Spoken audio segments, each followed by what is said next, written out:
And Michael, we have actually seen quite a few losses ourselves in the education sector as well, both amongst Aon clients and then obviously our insurer partners, CFC, witnesses these around the globe as well. And I think it's really powerful way to talk through some of the real life claims examples. And we'll share a couple of case studies now. The first one is a scenario whereby a bursar received what looked like a Microsoft email. It looked very authentic, asking them to simply log in. So the bursar put in his username and password. Everything still looked safe, but what he had actually done was give cyber criminals access to his credentials. The fact is then that school, as Michael mentioned, didn't have multi-factor authentication across its stakeholders, so neither its students nor its staff had this, which meant that all the cyber criminal needed to do to enter into the entirety of the computer system was the username and password, which he had to hand. So immediately the cyber criminal gained access into the school's computer systems and was able to gather some data that they could then take advantage of. So the cyber criminal found the parents' database, did a lot of research, so didn't do a scattergun approach, actually researched which of these parents were overseas, and then did a targeted email, which for all intents and purposes looked like it came from the bursar.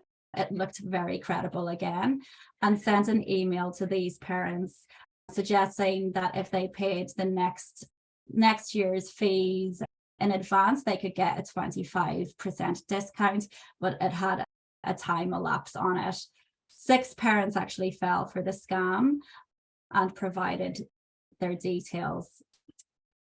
It soon came to the realization of the school when one of those parents chased the schools asking for an update and a receipt, and they discovered that this had transpired.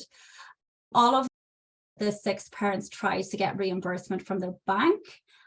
2 of them were successful in doing that, but it meant that 4 sets of parents were not able to get any reimbursement, and it was $60,000 that was impacted. This is a case study which really just shows, I think, the skillfulness of cyber criminals, the extent that they'll go to in terms of their strategy. They are very sophisticated. And it also shows some of the risk management strategies that we in schools need to be aware of. We have a large stakeholder group, and really it's the lack of awareness across staff, across students, across parents, volunteers, that can all open us up to specific cyber events.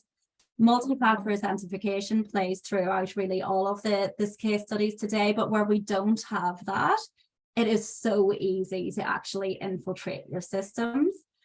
It's also a good example that shows that banks won't always reimburse. And I think some people still think that is a situation that the banks would reimburse.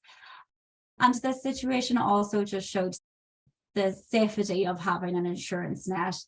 So in this circumstance, the school was actually able to rely on their CFC cyber policy to reimburse those parents that had paid the money. So I think that's a very good example.